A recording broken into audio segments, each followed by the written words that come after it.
It is great to have you on the Family Goals podcast with David Pollack and Pastor Jay.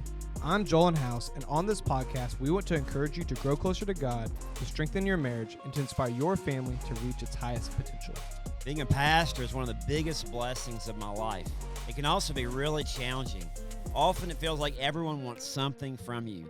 That's one of the reasons that it's so refreshing when you find a trusted ministry partner, a Christ-centered, church-driven organization that's truly there to help you carry your church's mission forward.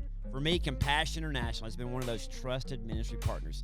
Hear me say this. Compassion International is much more than asking people in your church to sponsor a child. Compassion offers proven, no-cost resources to help pastors make mission and discipleship a personal priority for individuals and families in their churches. My local Compassion team is in my corner. They genuinely care about me and my church. Learn more about partnering with Compassion at compassion.com/familygoals. We just had our annual men's conference here at Graystone, and our guest speaker, Mike Linch from NorthStar Church, talked about white flag moments and what to do in these moments. Let's talk about it. What's up with DP? What's been going on? I like the Air Force Ones, bro. You like those? Those are solid. That was a gift from the church for my 20th anniversary. Oh, nice. Of course, Jolin picked them out. I had no doubt about that. Yeah. Those are Jordan ones. Not Air Force. Oh, my bad. Come on, dude. Hey, these are Jordan ones. What do you got? What do you got going over there? Adidas? These are the Ultra Boosts. Okay. Yeah. I like those. Those are good though. I knew you did not pick them out. No. I'm looking pretty sharp today, aren't I? What you think? I mean, out of all your outfits, that's one of them. It's definitely one of them. So today is Jennifer's birthday. Nice. Yeah. So Happy birthday. I'm taking her to Fogo de Chao for lunch. Is she for lunch? First of all, impressive move. Way cheaper. Yeah. It's like half the price, which is yeah. amazing. Is she worth the trip? What? No. Hold on. Oh my gosh. Let me rephrase that, First Lady. You know Jennifer listens is to these. the money worth? Is she worth the money? Lindsay's not worth my money taking to Fogo de Chao. Yeah, well, that's kinda like me and Nicholas and other people and his friends will go to Fogo de Chao.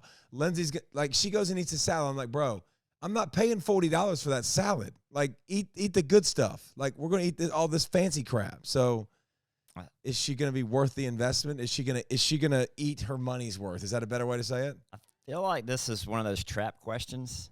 Because if I say Jennifer can put it down, then it's a bad thing. Yeah, I got you. Let's just say I'm just saying. It's a once a year special occasion. So you should throw down. We're going to Fogo, and it should be a throwdown. And we skip the salad bar. We're all meat. Okay, good. That's what I'm talking about. Jennifer's a meat eater. I mean, she likes the. She's meat. a carnivore. I like that. And we're all beef there too. Like we're not eating the pork or the. What's chicken. your favorite one? The special. The picanha? Picanha. The picanha is by far the best. Picanha is my favorite. Bottom sirloin, top sirloin, picanha.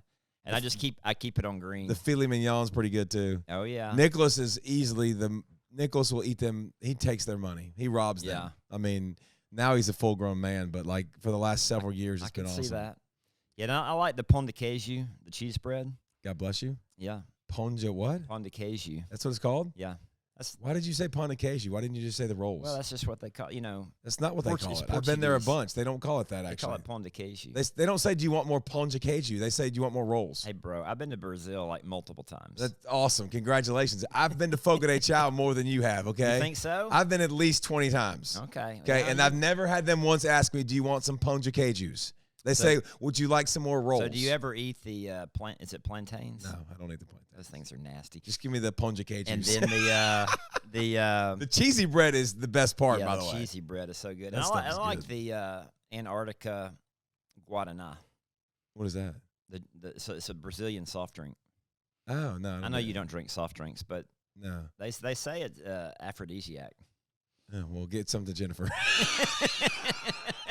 Get her a couple of those on the date. I'm day. definitely getting her some. You're probably not eating tonight, but some of that. Oh yeah, we're gonna skip dinner tonight. That's how it usually works. Yeah. You go get huge. We'll be filled up at the Fogo de Chao. So I got a bone to pick with you. Oh boy! All right, we're getting out the gates quick. Let's go. We're getting out quick. What you got? Greystone Men's Conference. Yeah. we've been planning this thing for months. And we were even trying to get like a guest, and then week of you're like, hey, I'm double booked. Yep. So I mean, well, one, I mean, I understand how you could get double booked. You've seen me schedule things. I know how you schedule. Now, I don't know if I need to talk to Lindsay about this. But number two, even if you were double booked, why are you choosing South Dakota over Pastor Jay and Graystone Church? I mean, it was. Oh, here's the thing. Here's what you got to know too. It's definitely something that was a big struggle in our household because Leah's championship game was also on Saturday. Okay, basketball. So when I got fired, let go. Sorry, Mom. When I got let go, Mom, they told me, or this guy called me. He was like, "Hey, man, I'm doing this men's summit, and I feel led to call you. I feel like you'd be really good at it." And he was like, "Would you be interested in doing it?" And at this point, I didn't have a bunch of speaking engagements, and so I was like, "Sure, yeah. I mean, something to do." Okay, so middle school basketball is never during the weekend, never, not once. Nicholas was a seventh grader, played as an eighth grader. He plays as a seventh grader, plays as an eighth grader. Leah played last year as a seventh grader. So 3 years in a row. We've never played on a weekend in our lives, ever. Playoffs, anything. It's always weekdays. So I'm like, all right, I'm safe. I won't miss any coaching opportunities because I'm their coach. But then I started talking, and we had figured out the championship game was on a Saturday. So now I was planning on staying, or the championship game, I was planning on flying basically up and flying back, like really, really quickly, like morning of back. So basically what happened is my plans shifted and changed, and so I had to go actually on a Friday. By the way, coming home, my flight was at 4:00. It got delayed 2 hours, and then I had to stay in South Dakota. And I spent the night in South Dakota, so that was beautiful. Serves you right. Did you just say it serves you right? Yeah. All right, so listen, this is what we're going to learn today on family goals. It serves you right is something you say to your people, okay? That's the attitude we want. That's the posture we want you to take. So did you miss Leah's game? Yeah, I missed the game. We took care of business, though. Did they win? We were up 16-0 to start. Okay. Undefeated 8th grade season, baby. Oh, that's awesome. Yeah, it was cool. Yeah. I've had all those. It's fun. I've coached those girls since they were 3rd grade. Like all of her friends, like Avery and Callie and Leah and Lily and Elizabeth. Well, didn't they beat the yeah. JV? Yeah, let's not talk about that. I don't want to upset anybody. Nobody listens to this podcast. No, this is just us, right? This is just me and you. Well, then why are we worried about the first lady and her feelings? Huh? Nobody listens. Well, like Lindsay and Jennifer listen to it. No, we definitely missed you at the. I got the notes though. Conference. Got the notes. I heard it was awesome. Yeah, it was incredible, and it was it's a total God thing because week of we were like, what are we going to do instead of the podcast? And then we thought about doing a panel like we'd done that in the past. Yeah, but then. One of the most powerful things with a women's conference were the testimonies, like people sharing their stories. And so we asked T.J. Scoggins to share his story. I heard he was unbelievable. It was incredible. I mean, he went from, 5 years ago, he's passed out in a stolen car being taken to the police station. And now his life has completely changed. I mean, Jesus has changed his life. It is incredible. So I think it was so good for men to hear his story. And there were several people that were there who they had been in jail or they had been in prison or they had a kid or a sibling who was in jail or in prison. So I think I'm in that boat. Are you? Yeah, with my brother. Yeah. I mean, we've dealt with a lot of that stuff. So I really wanted him to go. I was hoping he would go. He didn't end up going, but that's what's cool and what people don't realize is you just like your story is for his glory. And a lot of your stories that you think don't matter or my background, I'm not good enough to tell this story. Like, dude, it makes a big difference. Not everybody relates to, you. Not everybody's going to relate to me, but I think the more people you have that can share their story in different ways, it's super important. That's one of the things I've been trying to do at church is in the middle of the sermon having a testimony. And so that because when to your point, it's one thing for Pastor Jay to say it. It's one thing for the professional. Yeah. But when you hear somebody else's story. We've had some good ones in our church. It's just so powerful. Last week's was awesome. Whoever did the video too was phenomenal. Was that you, Woj? Hey, it was really good. Wasn't that incredible? Like the music behind it, the words on the screen, like it was dope. It was really dope. It looked professionally done. It didn't look like some of the scrub stuff we put out there all the time. Let's bring it back down to earth. I don't want to give Woj too many compliments. Let's not even go there with the last couple of guests we've tried to get on the show. Yeah, and the technology issues. Y'all, we're gonna let y'all behind the curtain, okay? Family goals. We are transparent, so we will do that. We've had 2 guests recently. We're not gonna name any names that we can't even get them on the screen. Like, and Woj typically, does the Woj thing and blames the other people for their internet connection or something like that. But you know what? We'll just keep swinging. Yeah. We'll keep doing our job. We'll keep showing up. I feel like we're trying to get some guests on because I feel like people are getting tired of me and you. Like we need to spice it up a little bit. That's not abnormal in my household. That's or in my community. That's for sure. Yeah. So the men's conference is pretty cool. Of course, we had the fun stuff like the axe throwing, the car show, the riding. We had a mechanical bull. I saw, which was the super highlights. cool. Did you get on it? I did not get on it. Are you past the age to get on a mechanical bull now? Pastor Jay is more concerned about not messing his back up for golf, Okay. and so he didn't want to get on the mechanical bull. So the answer is yes. You're past the age of I am past the age, getting yes. on mechanical bulls. I am old. So are you officially to the age now when you fall, people are gonna be like, "Oh my God, are you okay?" Like, because that's when you really know you're old. By the way, is like when you fall and you're young, it's like it's so funny, and then you get a little bit older, and you're like my buddy. He probably listens to the podcast, so I'm not gonna name his name, Drew. And we were playing basketball, and we play old man basketball. And we've literally, we started old man basketball back. We started a while ago. Now we picked it back up. And this has nothing to do with basketball. Like, we pray before we play. Like, I'm literally like, listen, this is not competitive. This is us moving is winning, okay? And we're going to play basketball. And my buddy, like, I was dribbling, and he kind of fell, like, lost his balance a little bit and fell. And I remember vividly being in the gym playing with people, and when that happened, you were like, "Oh!" and made fun of him, and every single person stopped and like, "You all right, dude? Did you okay? Like, knee? Was it the knee? What was it?" Like, and that's when I'm like, "Yeah, things have changed a little bit. Yeah. We're a smidge older when you're feeling that kind of way, but you're definitely in that category." I'm not as old as your boy Drew. You're very much older. I'm in pretty much tip top shape, so I'm not falling down and getting hurt now. Speaking of TJ, I don't know how personal I want to get here, but we're on the golf course the other day, and so the two guys I'm playing with, TJ yanks his left in the woods. The other guy I'm playing with actually hits his in the woods this way. I'm in the center of the fairway, right side of the fairway. Okay.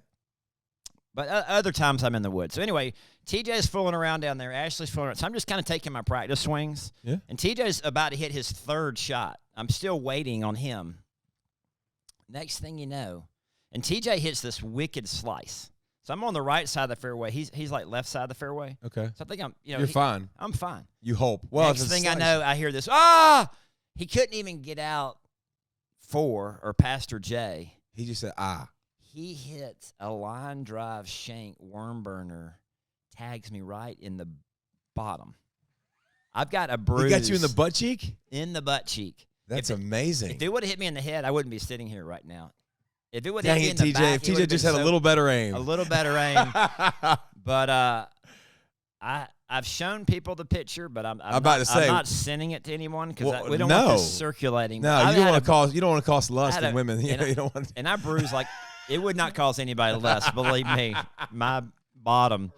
But I bruised like a peach, and I told them immediately. I said, "This thing is going to be nasty." That is awesome. And that's his best shot of the day for sure. Oh my gosh! Did you limp the rest of the round, or are you good? It still hurts. It only hurts when I sit down. Really. Oh, okay. Hey, all right. So I'm gonna give you one quick story. I started my senior year of college is when I first swung a golf club. First time I ever played. And I went to the driving range, and you're just swinging as hard as you can, and like Happy Gilmore and my buddy Jeremy Thomas, who played fullback at Georgia. Okay, he walks out in front to go get a ball at the range. Mm-hmm. So we're hitting, and Jeremy's cheap. He's cheap as crap. I appreciate that about Jeremy. Well, I'm not paying attention to Jeremy, so I'm sitting here and I'm swinging. And I'm swinging as hard as I can, hitting it. And he's walked out to the driving range to go pick up balls in front of him that he had duffed, because he was like, "I paid for those. I want to go hit them again."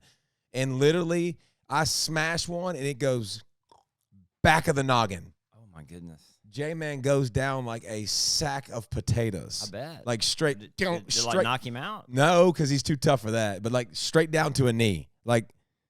And he had a golf ball sized knot on the top of his head for football for the next 3 weeks. I mean, what are you doing? You can't walk. I felt horrible, obviously, but you just walked on the range. You can't keep walking. You can't walk out where all these hacks, especially me, are learning how to hit a golf ball. Man, I can't tell you how many. Coach Hack can tell you, the golf coach over there at Georgia. I bet you I broke at least 6 driver heads. Like he gave me the old golfer stuff to hit. Yeah. And I swang so hard and so violently, like those things just would snap off. I mean, but that's probably all right. We got our golf fix probably for the day. So that's story time. The funny thing with the whole time with TJ, it was just funny the whole time because it just hit me in the perfect spot. Yes. And so we've been laughing. Could have been a lot worse. It could have been a lot worse. Could have been bad. Now every time I play with TJ, Jennifer, it's like just stay behind him, just because you don't know what's going to happen. Or stay on the left side. So let's talk about the men's conference. Mike Linch, one of my pastor friends, which we need to get him on the podcast. By the way, maybe we'll see. He wants you on his podcast. Lynch with a leader. He's got some pretty big name people on there. Lynch with a leader. Lynch with a leader. He doesn't want me, but he definitely wants you. You're our celebrity. You're like our name. Anyways, do you have anything better to get to than talking about that? So I want to talk about the men's conference, his message. He talked about finishing strong was the theme. So we talked about finishing strong in your faith, finishing strong in your marriage, finishing strong in your parenting. And Mike's a baseball guy, so he played baseball at Liberty, and a great university. So a lot of my pastor friends went to Liberty. That's the best place that I've ever visited. So I've already been praying for my kids to go to Liberty. Yeah. And I've already talked my kids have Liberty shirts. Like Nicholas, I'm like, if I could go anywhere in the country, totally influenced. Well, I told him I was like, if I could have gone anywhere for school, it'd have been Liberty. He's like, you telling me you wouldn't have gone to Georgia? I was like, dude, it would have helped me grow so much in my faith. Like I said it would have been awesome. So I'm working on that. Is Liberty sponsoring this podcast? You're just giving free. So Mike's another Liberty guy. He played baseball. So he told this story. They were playing Virginia Tech freshman year. He's coming in out of the bullpen. First time to ever pitch in college, D1.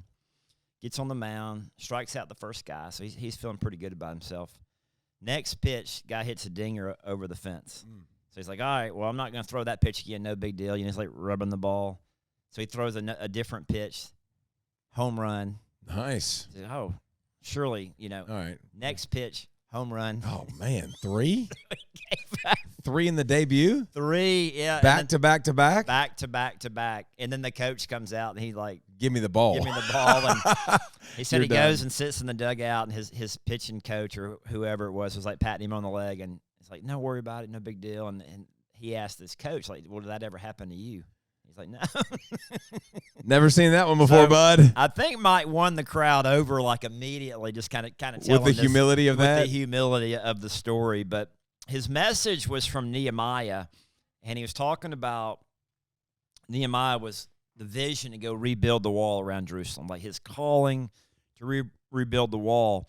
And he started off talking about how it was going great at first, but then he read the verse about the people began to complain. It says, then the people of Judah began to complain. The workers were getting tired, and there was so much rubble to be moved, we were never able to build the wall by ourselves.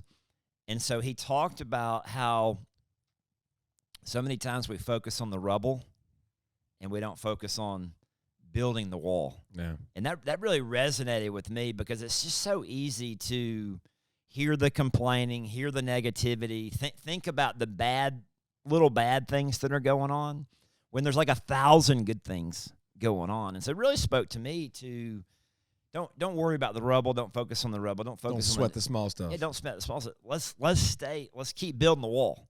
And so he's talking about really encouraging the guys, whatever God's called you to build, stay on that wall and build that wall. So he's talking about building our marriages and parenting, and he talked about these white flag moments, that we all have these white flag moments where we want to quit. Like we kind of want to wave the white flag and quit and come off the wall, so to speak. And he shared a personal story of when he thought about waving the white flag. So have you ever had any white flag moments? I think, yeah, for sure. I mean, I've had white flag moments in my marriage.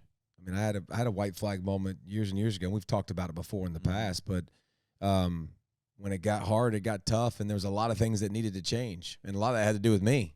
And we had a decision to make, and you talk about it all the time. We had a decision to make whether we're going to run towards God or away, and we chose to change our family habits and change the way we were pursuing God. And the way we were pursuing life, and church became our place and became the staple, and it's in a non-negotiable way. And so I think we committed to the church more than we ever have, and so I've definitely had those moments personally. And here's the thing, I think like all of us, Pastor Jay, me, we all have doubts.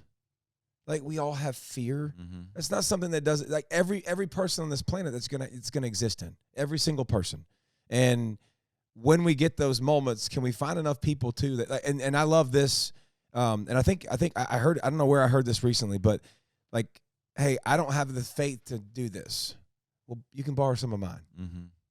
right? Like, I love that. I don't have the faith to overcome this. Well, I got enough for both of us, and you can overcome mine. And I think that's the thing. Like when I think about people that start complaining about their hands, and think like, how awesome is it when people come beside them like, hey man, you're good. Like you're doing a great job, and just encourage, inspire, motivate, keep them going, and keep them task oriented and keep them focused on what they want to focus on. And I think that's when you continue to stack days and have success and live in the moment, which is hard for some people to do.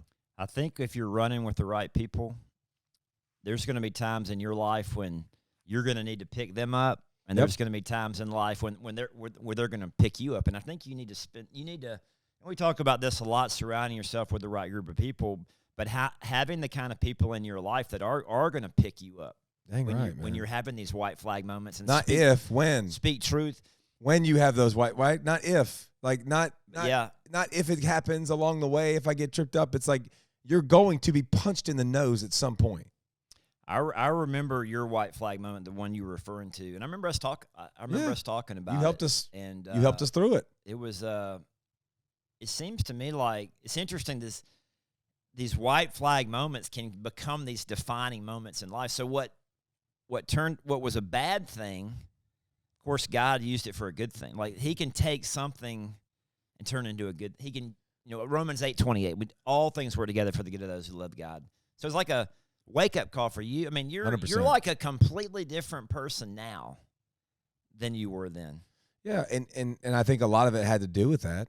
And you're right, all things. And here's the thing. I think a lot of times in life too, though, like I think God has to. And this, I don't think I'm saying this incorrectly. I think God has to take things away from us so we appreciate them more. Like I think things have to go away, and we have to let things pass by, and we need second opportunities at things to go, yeah, I need to appreciate this a little bit more. Because I do. I think some things in our lives we look at and we take for granted. And some things in our lives become an idol, right? They become something in our lives that we focus on, that we become to expect, and it's something that's more important than God. And then it gets stripped away, and you're like, okay, like my marriage is not first. My relationship with God is first. My kids aren't first. My relationship with my wife is. Like I think we get those moments where it gets taken away, and then when it comes back, man, how much more appreciative are you? Like how much more thankful are you? Like, oh, wait a minute, this isn't how it's supposed to be like this all the time? Like it's supposed to, I thought it was always supposed to be good. Nah, bro.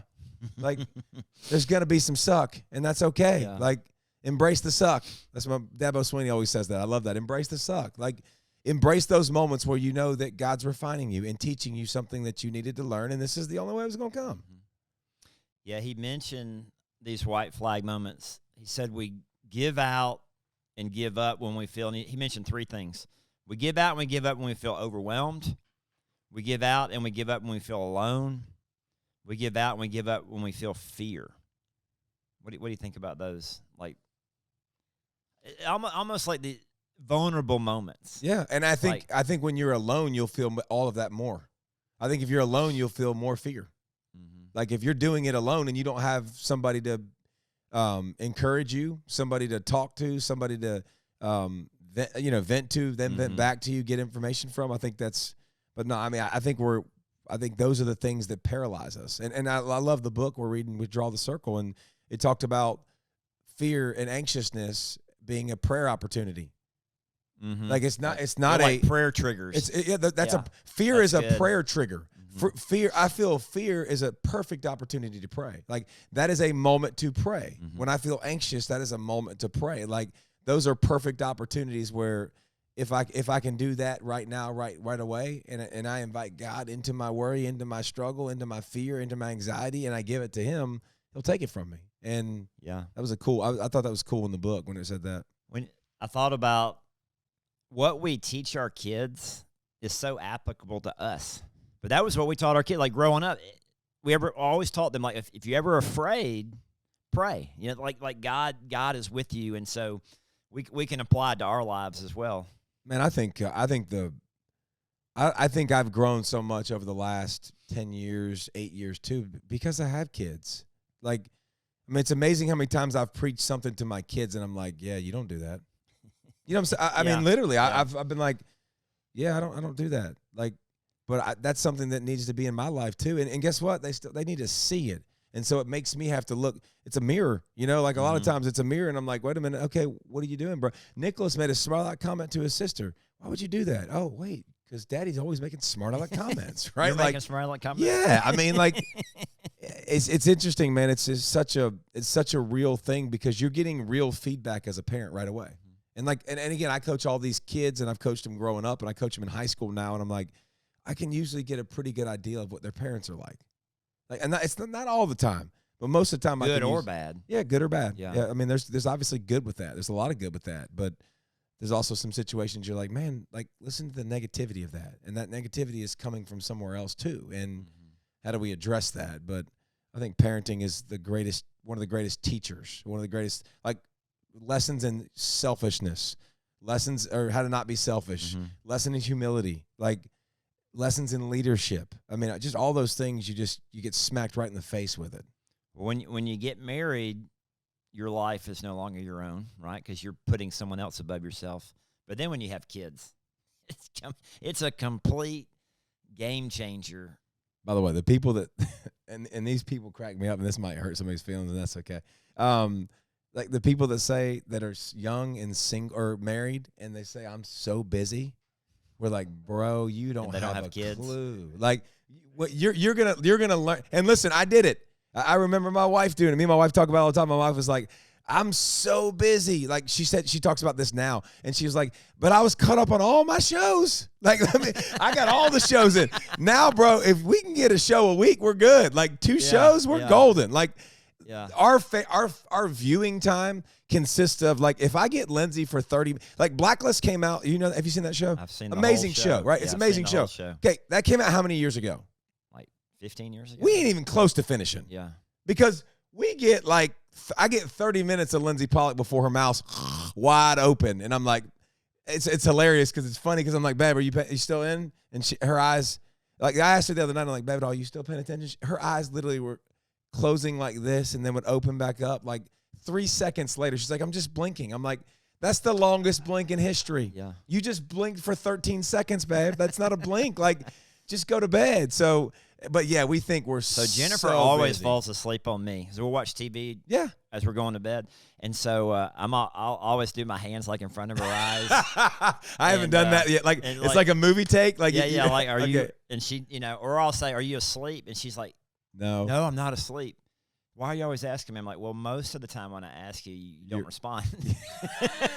You just happen to respond this time. Yeah, this is like one of the few times. No, but when you're single or when you're don't have kids yet, enjoy it. Enjoy those moments. Well, I think if we didn't, Jennifer and I talk about this a lot of times, how our lives would be different if we didn't have kids. Oh, yeah. I think we would be a lot more selfish. Bro. And self-centered. Like if you don't have kids, and I don't want to talk bad about somebody who doesn't have kids. I know people may not have kids for whatever reason, but I just think we would be, so much would revolve around us and instead of, you kind of get what you want when you kids. want, how you want it, because you schedule it, right? Like, and there's not a lot of things that come up, but listen, that's kids are the biggest blessings, for multiple reasons. But, I think that's one of the biggest things is just like, I have to do this right now, no matter how I feel.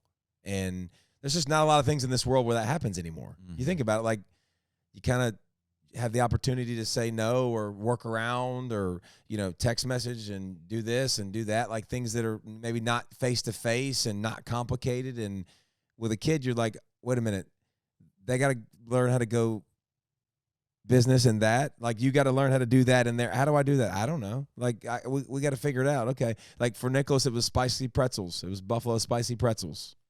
Like, Like learning how to potty train. That's what it was. Like, Oh, that's what you're talking about. Yeah, I had no idea what you're talking about. yeah, go to business. So potty training. I mean, just what all does that. spicy pretzels have to do with potty training?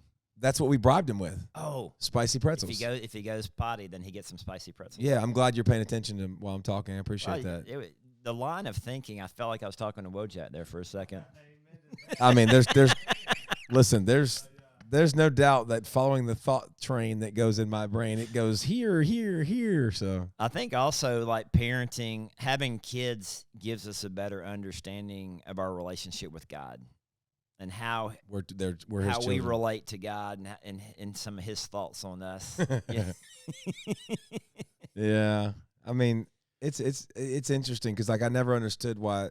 Like, how could somebody do that to a baby, and how could somebody be, get so upset and then you have yours and they won't stop crying, and you completely get it, right? Like, that's another thing too is.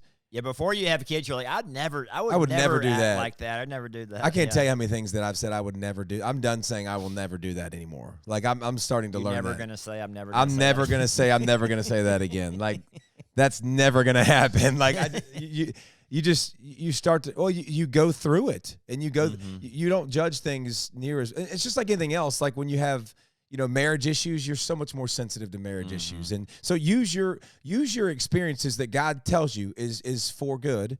And those experiences that he wants to teach you in something, and those experiences that he's going to take you through, like we get to take those and use those in such a great way for his kingdom. Like I've seen that so many times, man. Like Tiffany and Drew Pilgrim, in our small group, they lost a child. Like how many times I've seen them talk to people that have lost children. Like God has given you an authority now, and an unbelievable authority to speak to people because of your hurt, because of your pain, that now you can come beside people, walk them through that you wouldn't have otherwise. You don't feel it. You don't have that burnt. You don't know what that heart felt like. Like I did not know what it looked like to come beside somebody that was grieving. Like until Jeff. Yeah. I didn't know what that, dude, I didn't know what that felt. My whole mindset has changed now when I hear people going through struggles. Like when I hear somebody losing somebody now, it is totally different than it used to be. Totally different. Like I want to plug in now. I want to be a part of the solution as opposed to, God, I hate that. Man, that's terrible. Because I do that every time. That's terrible news. Like, let's pray for him once. One time, and then you forget about it, and your life moves on, It's a whole different story when you're walking with somebody through something, not just once, but next week, next month, next year. Like, it's a whole different story. So he's talking about building the wall and what God's called you to. And he was really challenging the men to finish strong in their marriages, finish strong in the parenting, like putting the hard work in to finish strong. And he has, like, his two kids are adults now, and they're both married. And he kind of had that picture, like he's saying, I get to enjoy the wall, because I stuck it out. Like I didn't give up in those. But he brought up a point that whenever we're attempting to build something for God, or whenever we're attempting to build something significant, the enemy is going to attack. And it's interesting because the enemy uses people. Just as God uses people for his purposes, Satan uses people for his purposes. And so he was using the story of Nehemiah. The enemies were trying to distract them, trying to frighten them, scare them, keep them from building the wall. They first kind of started off with trying to have meetings and distract them and all that, but then they started to attack them. And so then I love this. He says that when they were building the wall, the laborers, they had a hammer in one hand and a sword in the other. So it's like they're doing the work. Ding, ding, ding. Stab, kill. Yeah, sorry. So I don't know. What are your thoughts on just the enemy's going to attack what we're trying to build? Like Satan doesn't want us to build healthy marriages. He doesn't want us to be godly parents. Like he doesn't want us to have Christ-centered families. Like he wants to steal and kill and destroy. And so we're in a constant battle every day. Constant back and forth. And if we understand that, I think it's good. For example, I mean, being honest, just like prayer for me, I'll have thoughts. I'm just like, where the heck did that come from? Like, how can I possibly think about that thought right now when I'm trying to pray for somebody? and you're like, all right, get it out, like clear, like you're not a. I think the biggest thing is with the enemy is just telling you you're not good enough. I think that's the biggest lie that people, and I get it all the time in my head, man. Like not good enough for what? Anything. Like you don't do enough. You don't read enough. You don't serve enough. You don't do this enough. Like you're not enough. I think that voice is going to be like guilt or shame or both. Yeah. And I think it's going to be different for people, but I think there's always going to be a voice that like, I can't do that. I don't think I can do that. I don't think I'm not good enough to do that. I'm not qualified to do that. No, you can. Like you absolutely can. And once we get, like my biggest thing right now with me and my walk is like, I got to get that out of my head of like, you're not doing enough. Like, and then it holds you back from doing more, or it stops you from sharing. Like, no, I have a different gift than you. You have a different gift than me. Mm-hmm. Jesus talked about like giving talents, like the different talents to different people. That is something that we all have. We are all crafted uniquely, differently for his glory and for his purpose.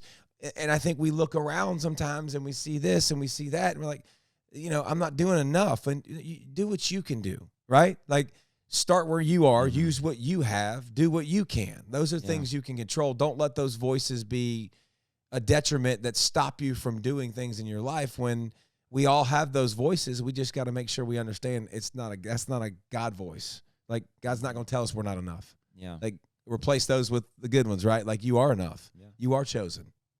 Yeah, guilt. Satan uses guilt. He uses shame. And Satan wants to immobilize us. He wants to paralyze us from being used by God. And so even in the women's conference, Lauren, who goes to the Oconee campus, she was saying that Satan was getting in her head, like, well, who are you to share your testimony? Mm-hmm. Like, but her testimony was so powerful. So good. And people need to hear her story. People needed to hear TJ's story. People need to hear Clancy's story about his son and getting the car accident. That was awesome, too. I mean, that's these powerful stories. So, yeah, I think he gave a couple things when you have white flag moments. He said, remember the wall and not the rubble. So don't focus on the rubble. I think so many times as I look back in life, I look back and think about the negative. Like there might be like 100 positives, but it's, for whatever reason, I tendency to look back to the one negative, like the rubble. Mm-hmm. And it's like, but he was telling me as a sidebar, we were just talking at our table, when you're on the mountaintop, life is full of mountain peaks and valleys, right? He said, but when you're on the mountain and you look back over the horizon of your life, all you see is the peaks. You can't see the valleys. You just see and I love that. Like I want to look back on. You learn from the valleys. Yeah. But let's look back and see all the peaks. Let's look back and see all these great things that God has done. And you said you don't do that very much? I don't. I tend to focus on the valleys. I tend to focus on the rubble. So that was my takeaway. Like, don't focus on the rubble. Remember the wall. And the other thing he said is fight for the vision. Fight for the vision that you started with, for whatever that vision is. Whether it's a godly marriage, grown kids. We talk about this a lot, but what do you want your kids to be like when they're 40? I mean, that's kind of the vision. Who are they going to be? What are the character qualities they're going to have? Like, that's kind of the vision. And then you build the day-by-day habits to accomplish that. Day-by-day habits. Yep. So, thank you for listening to this week's Family Goals podcast with David Pollack and Pastor Jay. What white flag moments have you had in your life? What decisions did you make in those moments? Like Pastor Jay said, it's easy to focus on the rubble, the little things, the negativity or bad things in life.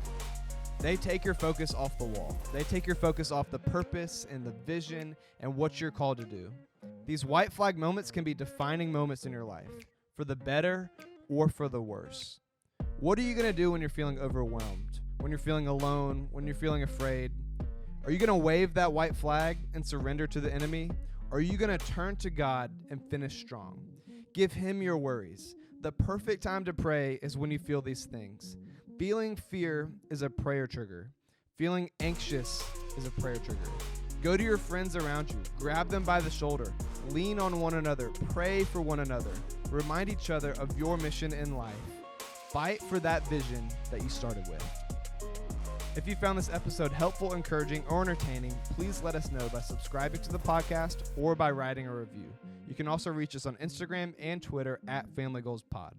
Thank you again for listening to the Family Goals Podcast, and we'll catch you next week.